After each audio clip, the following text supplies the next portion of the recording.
पाऊस हो, तर पाऊस आलाय तर कांदा भजी झालीच पाहिजे. अशीच कुरकुरीत आणि चविष्ट कांदा भजी आज करणार आहोत. तर चला सुरू करूया. आपण नाही का कांदा भजी करतोय आणि त्याच्यासाठी तर मी हे कांदे घेतलेत. आता हे कांद्याचे टरफल वगैरे मी सगळं काढून घेतलंय, पाला वगैरे. तर आता कांदा मोठा असेल तर ठीक, पण जर तुम्हाला कुरकुरीत भजी कांदा भजी खायचे असतील, सिंहगडावर जशी भेटतात तशी, तर त्याला लॉंग कांदा म्हणजे मोठा कांद्याची खाप लागतात. तर त्याच्यासाठी काय करायचं, कांदा नेहमी असा आडवा कट करायचा. जेवढा कांदा मोठा असतो तेवढी भजी लांब कुरकुरीत व्यवस्थित होतात. तर हे असं कापून घ्यायचं, आडवा कापायचा, जेणेकरून लांब सडक कांदा तुम्हाला मिळून जाईल. हा माझा कांदा असा कापून झालाय. आता कांदा घ्यायचा एखाद्या वाटीमध्ये, ज्याच्यात तुम्हाला भजी करायचे ते बाउल वगैरे घ्या किंवा पातेलं वगैरे घ्या.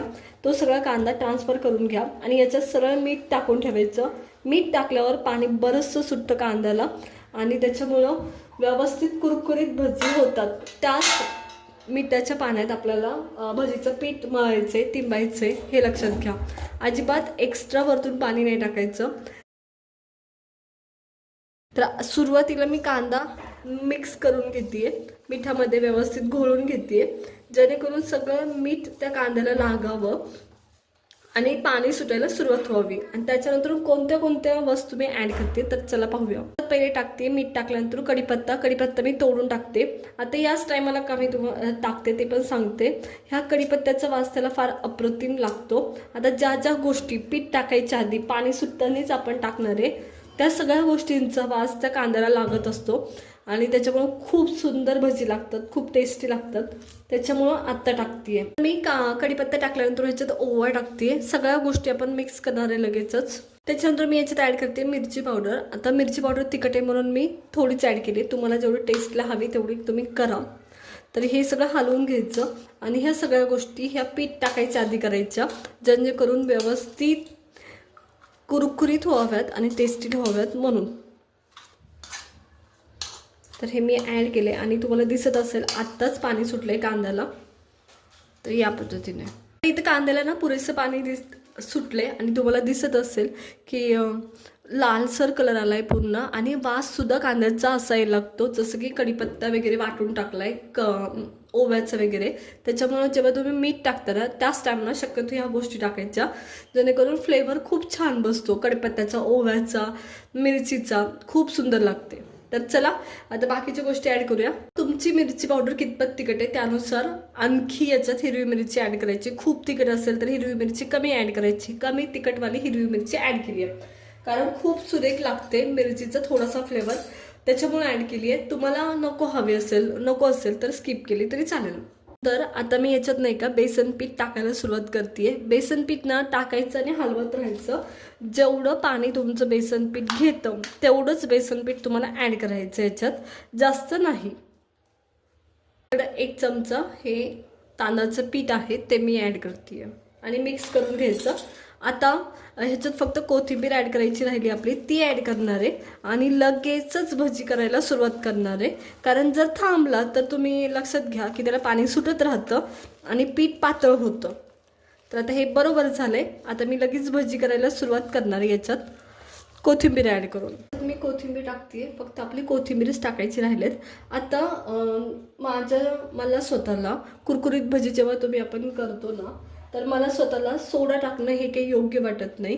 बिना सोड्याची सुद्धा कुरकुरीत भजी फार अप्रतिम होतात, एकदम कुरकुरीत. म्हणजे जे तुम्ही सिंहगडला खाता ना तशीच होतात बिना सोड्याची सुद्धा. जर तुम्हाला सोडा टाकायची इच्छा असेलच थोडंसं टाका, पण बिना सोड्याची सुद्धा भजी फार अप्रतिम होतात. तर मी इथं सोडा नाही टाकते, तुम्हाला टाकायचं असेल तर नक्की टाका. बिना सोड्याची भजी एकदम कुरकुरीत होतात, त्याच्यामुळे नाही टाकलं तरी काही होत नाही. तर चला साईडला घेऊया आणि आता भजी करायला सुरुवात करूया. आता भजी करण्यासाठी तर मी तेल घेतले. तेल पुरेसं घ्यायचं म्हणजे व्यवस्थित भजी होतात. तर आता इथं तेल घेतले, तेल व्यवस्थित गरम झाले. त्या टायमाला मी भजी सोडायला सुरुवात करते. तुम्हाला हवं असेल तर तुम्ही हाताने सोडू शकता, मी चमच्याने सोडते. तर चला सुरू करूया. मग तुम्हाला जितपत मोठ्या लहान साईजची आवडतात तेवढ्या साईजची तुम्ही करा. तर इथे हे मी बारीक गॅस करायचा तेल गरम झाल्यावर एकदा, नाहीतर भजी करपून जातात. तर एकदम बारीक गॅसवर ही सगळी भजी मी सोडून घेते. तर इथे मी पुरेशी आता जेवढी बसतात तेवढी टाकली आहेत. आता हलवून घेते हे व्यवस्थित, पलटून घेते.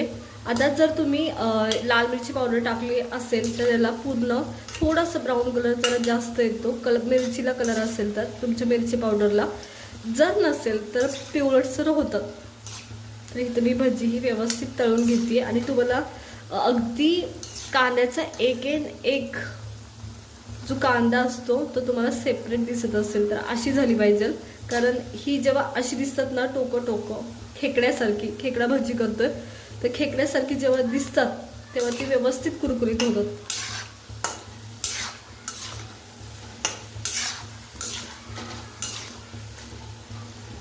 तर आता मी ही पूर्ण बारीक गॅसवर तळते आणि लक्षात घ्या बारीक गॅसवर तळायची, जेणेकरून कलर उशिरा येतो आणि भजी आतमधून व्यवस्थित शिजली जातात, कच्ची राहत नाहीत. जर तुम्ही मोठ्या गॅसवर भजी तळली तर ती बाहेरून तर कलर लवकर येतो पण आतमधून कच्ची राहतात.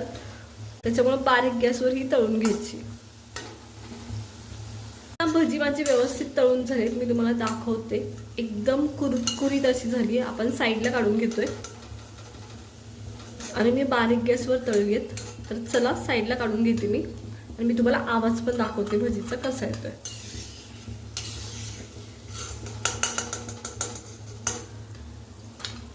तर मी तुम्हाला वाजून दाखवते.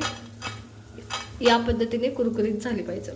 तर चला मी हे साईडला काढून घेते आणि सगळी भजी अशीच करून घेते. खूप टेस्टी होतात, त्याच्यामुळे नक्की ट्राय करा.